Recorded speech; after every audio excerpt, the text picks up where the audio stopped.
Hello and welcome to the Runners World podcast with me, Rick Pearson. And me, Rachel Boswell. Today we're talking with Jenny Bushell about how she went from couch to Bob Graham round.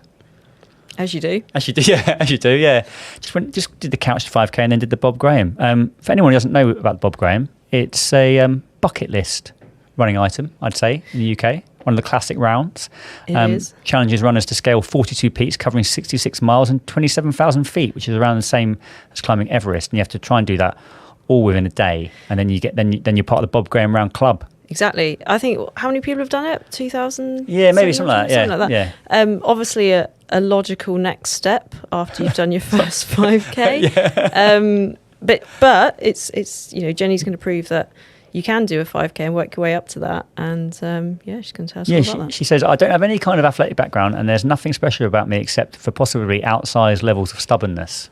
So that's all you need. So, I think she actually did a lot of training as well, in fairness. She is. But rock up stubborn. Exactly. But if people say, you're too stubborn, it's not always a bad thing. Oh, I agreed. Yeah, when it comes to running. It's a good thing. Great thing. Great thing. We've got a bit of sad news, haven't we, as well?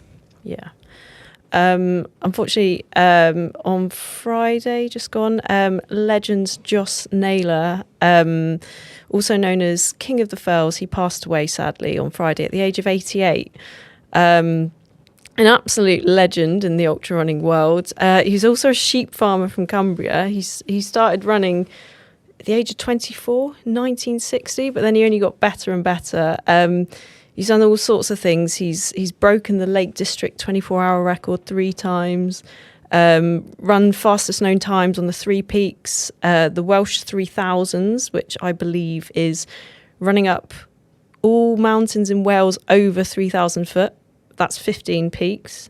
He nailed it. And he set the fastest known time on the Pennine Way.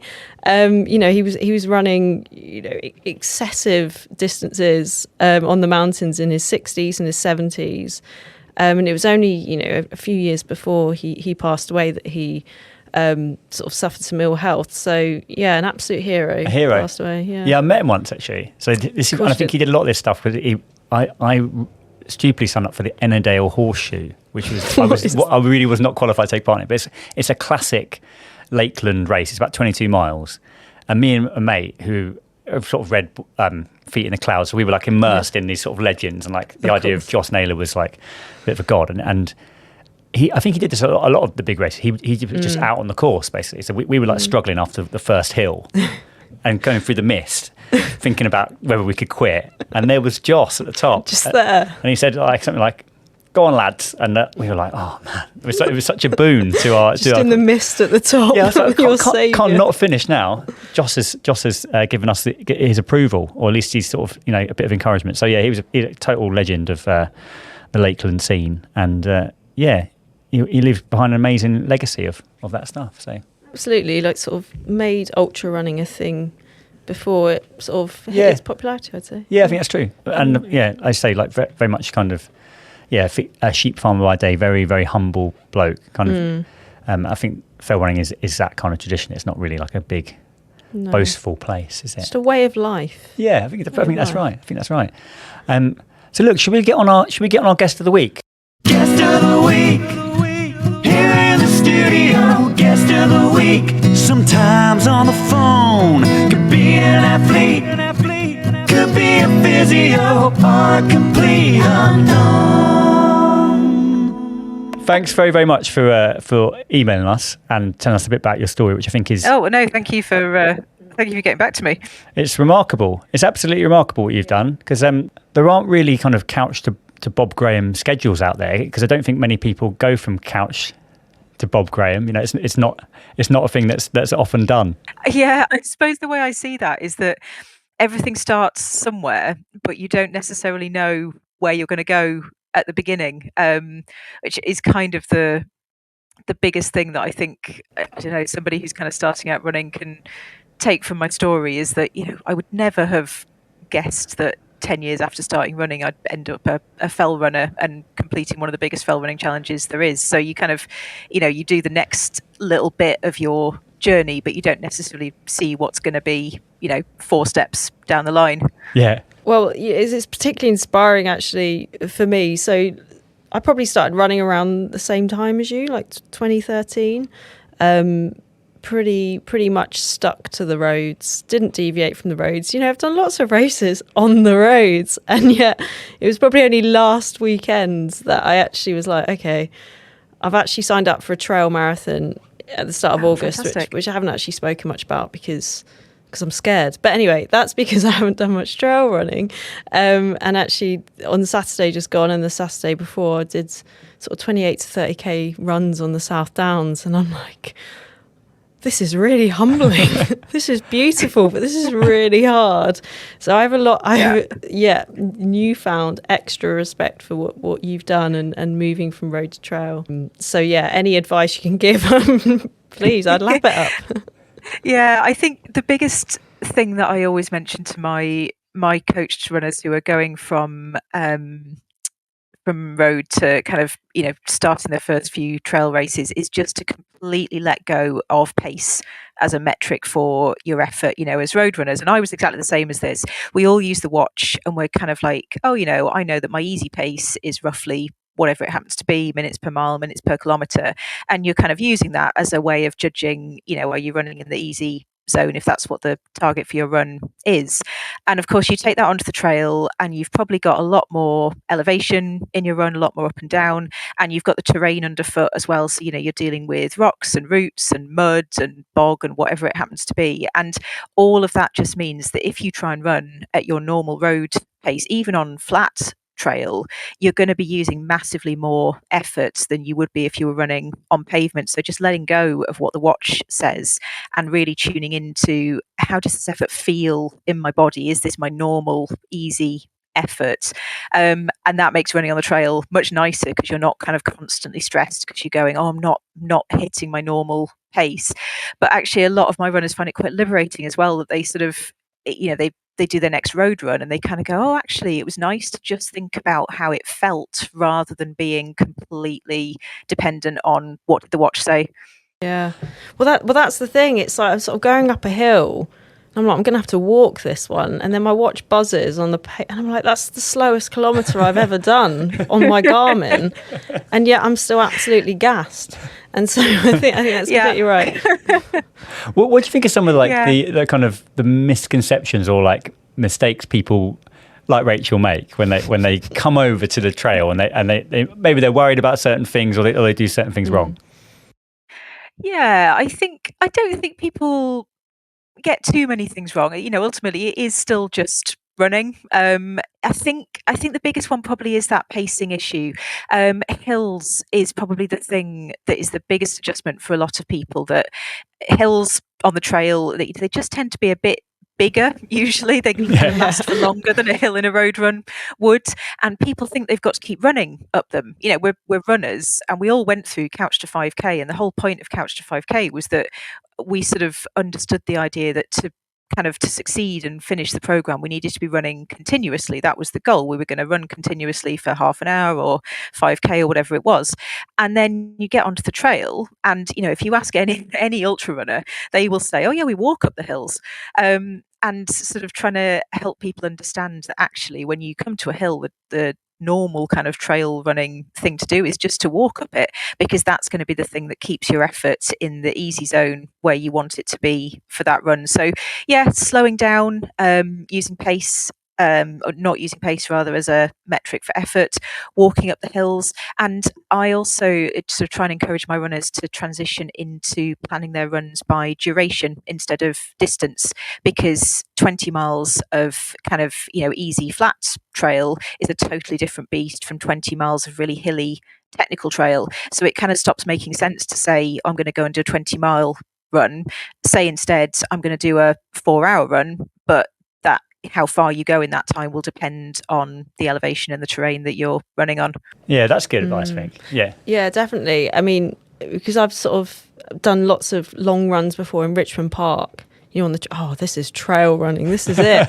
I've made it. And then at the weekend I'm like, okay, no, this is a bit different now, and I'm actually quite glad I'm here to actually practice. And I think, as you probably say, as I said, I've got this trail marathon. It's in Jersey in August, and there was me thinking, if I do a few laps of go up the avenue in Greenwich Park, go around Richmond Park a few times, I'll be absolutely sorted. But actually, it's going out into these environments and practicing, and you're like, okay, this is different, and it is technical, and it's, you know, as much about learning the technique of like how you place your feet and wearing a bag and carrying like a couple of kilos of like water and things like that. Very much a learning curve. Oh, well, it sounds like you're enjoying it. Yeah. I mean, I had my little grumpy moments at the start, I'm not going to lie. If you are in the city, 'cause I think lots of our listeners are like city based, but they're going to go and try their luck in like, I don't know, the Lakes or Jersey or the South Downs or the Highlands. Like, is there like no substitute for getting out in those places, or is there like a shortcut for getting yourself kind of like hill hardened without sort of relocating? Without actually living there. Yeah. I'd say it's a mixture of both. There are some aspects of getting hill ready that you can do in the city. A lot of people who are city based and do a lot of running kind of in Wales and in the lakes and places like that will utilise the stair stepper in the gym quite heavily. So I have quite a few runners who, once a week they will just go to the gym and they'll do 30, 45 minutes of stair stepping just to practice that uphill hiking motion that's so difficult to replicate over long durations in the city when you haven't got a hill that you can walk up continuously for half an hour. Okay, go and do that in the gym instead. So that's one thing you can do. A lot of people do it's a bit of the weekend warrior mentality and just trying to get out as many weekends as possible and get into similar kinds of areas as the ones that you want to run in. I think the thing that's most difficult to replicate is the terrain stuff. So as you say, that kind of when you get onto the more technical trails and you suddenly realise that there's a lot to learn about, foot positioning and body placement, and actually how do you move easily and comfortably on that more tricky ground. That is probably the one thing that's most difficult to replicate, because you can't really do that without being on it. But I think as well that there's a lot to be said for kind of trying not to worry about what you haven't got or can't do. I was actually literally just writing a social media post about this exact thing half an hour ago. That sort of, you might be like, it's really frustrating. That other person who's training I look at, they can go out every weekend and play in the hills because they've not got kids or whatever it might be. Well, they've probably got something that they're looking at in your training and thinking, I really wish I could train like she does for whatever reason. So kind of just making the best of what you have and not worrying too much about what you haven't got. There's plenty of people living in London that are really highly performing in trail and mountain races, so it's definitely possible.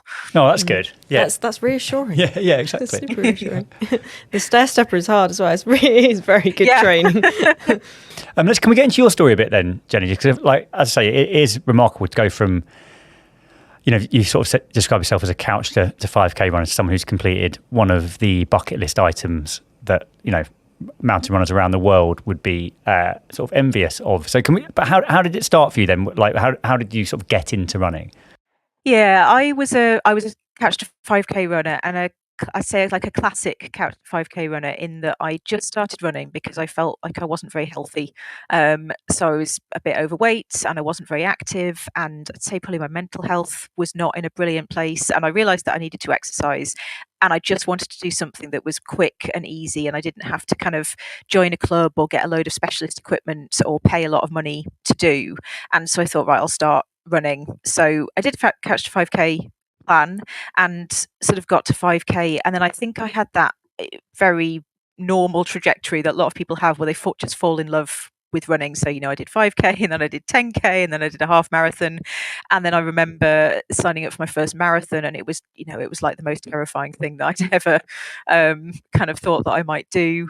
And I was a road runner for quite a long time, I think like 6 or 7 years, probably almost exclusively on the roads. So I did quite a lot of marathons, and I got to the point where I got a championship qualifying place for London. So I got quite quick on the roads. And then I started hiking. So I was born and brought up in the Lake District. But probably about 6 or 7 years ago, I kind of rediscovered it as this amazing sort of playground of hills and lakes and just wonderful stuff. So I started hiking in it, and then the running and the hiking kind of crossed over, and I started thinking, well, if I could run in this landscape, like how much more could I see in a day, and how much more exciting would it be if you could run through it? So I sort of stumbled into trail running and didn't really know anything about what I was doing. I think I did my first trail race in 2018, and it was an ultra distance, so I kind of didn't start small. Love that, yeah, straight in. Trails. Yeah, and I genuinely had no clue. Like, I remember the week of that race, I suddenly realised that most people weren't running with kind of like just normal backpacks, and this was back when hydration vests were not as common, so you didn't see them everywhere. But I remember going out the week of the race and buying a hydration vest for the first time, having realised that I probably couldn't just turn up with my rucksack and do the run. So I really was completely clueless. And then it just, that side of my life and my running life just became bigger and bigger. So eventually, I think it was 2021, I quit my job. So I used to be a teacher, and I moved home to Cumbria from London, and I started a business as a running coach, and got qualified to do that. And then I also last year qualified as a mountain leader. So now I'm a business coach, and I also take people out trail running in the lakes and kind of show them all the brilliant stuff that we've got here. And it just still seems sort of mad that I was able to make my hobby, that at one point I was kind of like, running, who would go running? That's such a weird idea. It took over my life to the extent that I then quit my job and moved 300 miles to see if I could make my whole life be about running. Yeah. This is the Runner's World podcast. Let's talk about the draw of the Bob Graham then. So obviously, being like growing up in the lakes, maybe the legend of the Bob is all around, and you're kind of drawn to it, like a moth to the flame. But like, when did you think actually? When did you hear about it, and when did you start thinking actually it was possible to take on something like that? I think I'd definitely been aware of it for quite a long time, kind of somewhere in the back of my brain. I'm sure I'd come across it as a kid as this kind of, amazing, mad, massive thing that kind of crazy, very fit people might do. When I started trail running, I didn't really know anything about fell running, which is quite a kind of distinct discipline from trail running, really. And then when I moved back up here, I joined a fell club and started doing some training on the fell and started entering fell races, and kind of found that even more exciting than trail running, in the sense that when you run on the trail, it's amazing, it's gorgeous, you get to see kind of fantastic places, but you are sort of a little bit restricted to running where the paths and the tracks and the trails go, whereas when you're a kind of confident fell runner, you can go literally anywhere. You don't need a path, you can just take off in the direction that you want to, take a bearing, which I found absolutely, which I found really appealing. And then the Bob, it definitely is one of those challenges that kind of sucks you in, and you just get a bit obsessed with the way people get obsessed about stuff like the spine race. I think it's that kind of thing. So I think I first probably started to think seriously about doing it maybe a couple of years ago. Started thinking, or maybe I could do it, because by that stage I'd done quite a lot of long duration ultra races, so I was quite confident that I could do the sort of time involved. And then it started thinking, okay, like I'm learning to be a better fell runner as well, sort of, am I there yet? And I kind of mooted it to my coach, and he said no. He said, you're not ready yet. So I kind of so I sort of crawled back into my box, and put it away, and just sort of kept plugging away and training, because I'm not the most natural fell trail runner at all. I've developed a lot over the last few years, but at the beginning I found things like descending really, really difficult technically. And then I think it was last autumn, and it's kind of summer race season had finished, and I was chatting with my coach about what did we do this year, and he said, well, what about your Bob? And I kind of went, oh, okay, are we ready? And he said, yeah, I think you can do it. So I then sort of fell face first into like 6 months of just intensive, obsessive bob training, just getting out on the route as much as I could and finding all the lines and doing massive amounts of elevation. And it was a brilliant day. I'm sort of still caught between being just so proud that I completed it and frustrated that I didn't quite do it in the sub 24. That is kind of the yeah. You'll have to do it again. Really be able to say you've done your bob. Yeah, I mean, apparently I said it within 30 seconds of finishing. Oh wow! I said, right, let's go again next year. Gosh. So yeah, definitely next year I'll be back for another go. Yeah, that's amazing, isn't it? 30 seconds. 30 seconds. Yeah, I mean, normally it takes probably at least 30 minutes to get over the sort of the race, and then think, oh, you know what, I'll do that again. Yeah, that's incredible. You mentioned the spine. Would you ever take on the spine, actually? It's definitely on my wish list. I'm entered for Challenger South next January. So I'm just sort of... So this is what, is this kind of half the spine? Is that what the Challenger is? It's the smaller half, yeah. So it's split into two halves, Challenger South, Challenger North. I think Challenger South is something like 106 and North is maybe 168 or something. It's great when that's a short option, isn't it? It's like a collection of vertebrae. Yeah. Exactly. Yeah, so they're not really just the thoracic. Gonna do they should definitely rename that, shouldn't they? Yeah, I mean that sounds more than enough. If anyone's listening to this, Jenny, like kind of has their own ambitions for like a big challenge, but struggles to sort of see themselves as a runner in that bracket, maybe they're a bit intimidated by something like that. What advice would you have? Because I feel like your example is pretty inspiring. I think it's about breaking it down. So I think you can and should have goals that scare you a bit. And sometimes I'll say to people, if the goal is not a bit terrifying, is it really a big challenge for you? And maybe, and that's okay if it's not. It might be that what you want right now is a challenge that feels quite accessible and something that feels sort of within your comfort zone. I think we move backwards and forwards in our lives between needing and wanting to do things that feel quite sort of secure and then being in a phase sometimes where you feel ready to push yourself outside your comfort zone a bit. But I think, say you saw yourself do it. The spine race is a really good example because loads of people kind of aspire to that. Maybe as road runners, kind of just looking at it and thinking, wow, that looks so cool to be able to do that kind of distance in those kind of conditions.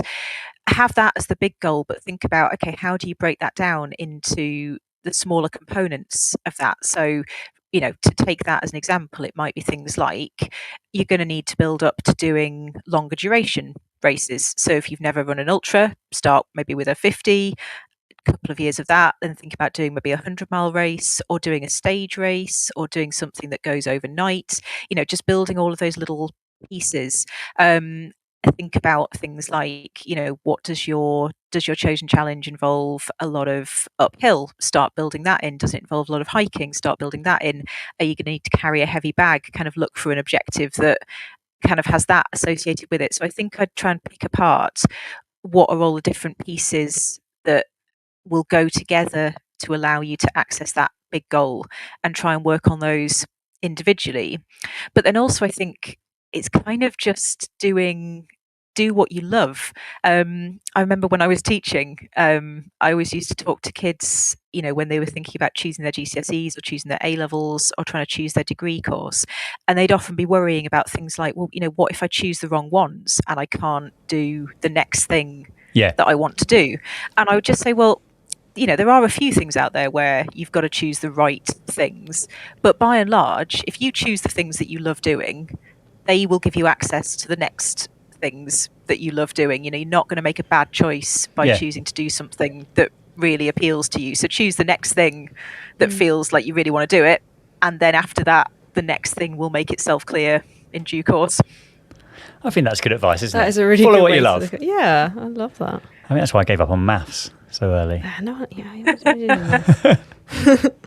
You also mentioned that you had a kind of almost career-ending hip injury. Can you tell us about what that was and what the diagnosis was? I mean, I believe you were told you wouldn't run again. Yeah, so this all started actually at almost exactly the same time as I was kind of making this big life change. So I remember probably a couple of weeks after I handed my notice in and put my flat in London on the market, I started getting this little niggle in my hip. And I just ignored it, as we all do. Ran it Carried off. on running through it. Yeah, absolutely. And it got worse and worse. And by the time I moved home, actually, I was barely running at all. So I was in this, it just felt awful at the time, situation where I'd kind of given up my entire life as I knew it to go and pursue a new life and career running in the hills that I love. And I could barely get up a hill. I Yeah. kind of was surrounded by mountains, but I couldn't access them at all. So I had this really frustrating year of kind of just seeing one person after another. Somebody would say they thought they knew what the problem was. We would try a whole course of treatment. It would turn out that hadn't actually been what the problem was at all. And it lasted for about a year. And at the end of it, finally, I ended up having a MRI imaging that showed up basically in my right hip, the cartilage in my hip socket, the labrum, is kind of frayed and deteriorated, which is relatively common, and it had kind of just become inflamed and angry. And sometimes when that happens, I think it can kind of just get worse and worse. And they were effectively saying to me, you need to give up on this kind of like long distance running thing. Maybe 5K at a time will be okay, but you just kind of, long distance is not for you. This is not going to work in the long term. And I was not accepting of that as a solution. So I did a ton of strength work. I saw a really amazing physio who's very good with kind of postural stuff, and kind of he can just look at your body and go, right, this bit isn't quite in line, this bit isn't quite in the right place, and somehow magically teach you how to kind of realign yourself. So I did a lot of that kind of work. Who is this magical person? Yeah, he's a guy in Kendal near to where I live, whose waiting list is several months long because everybody knows how magic Darren is at this stuff. And I just sort of somehow stubbornly got myself back to fitness. But I do remember a really defining kind of point in that journey was, I was so angry at the time. I was furious with my body basically for kind of failing me at this critical moment where I'd made these huge changes to my life in order basically to be able to run more, and my body had stopped me from doing that. And I was it was a very, very low point mentally. And I remember quite distinctly, because just having this kind of day where I just went, well, you have to stop fighting with yourself. If your body is not ready to do this stuff, you have to listen to that. You can't just keep trying to hammer through runs and hammer up hills, causing yourself pain if your body isn't there. You kind of have to go together. Body and brain have to be on the same team. And and I wouldn't like to say it was some kind of weird magic that happened at that point, but it definitely, from there, things started to get better. Like the point where I stopped fighting with myself was the point where all of the pain started to ease off, and things that had been just so incredibly tight started to loosen, and stuff improved. So I think I ended up with a much better relationship with my body, having been through that experience. I listen a lot more now. I don't just try and push through things that are niggling or hurting, and I'm much more able to be relaxed if I have to change my training plan for some reason. I used to be a kind of perfectly compliant, every session must be green type runner, and I'm much more relaxed now. So in the long run, it was a really kind of formative experience for me that I think has made me a better runner and definitely a better coach. But at the time it was really tough. Yeah. You've mentioned a bit about obviously your business as a running coach. Could you tell us a bit more about what it is and what you offer? Sure. So as a coach, I coach runners all over the country, all over the world actually. I've got a few in America and in Spain. one-to-one remotely, so training plans, supports, kind of, whatever somebody needs really, mainly structured around kind of what are the training sessions that they do. But I find what a lot of people value, even more, is the kind of emotional and mental support just around how they approach their running, how they're feeling about things, race planning, reviewing things. So I've got usually about 20 to 25 runners at any one time that I'm working with one-to-one. And as I said, I do some run guiding up here in the lakes and guided walking as well.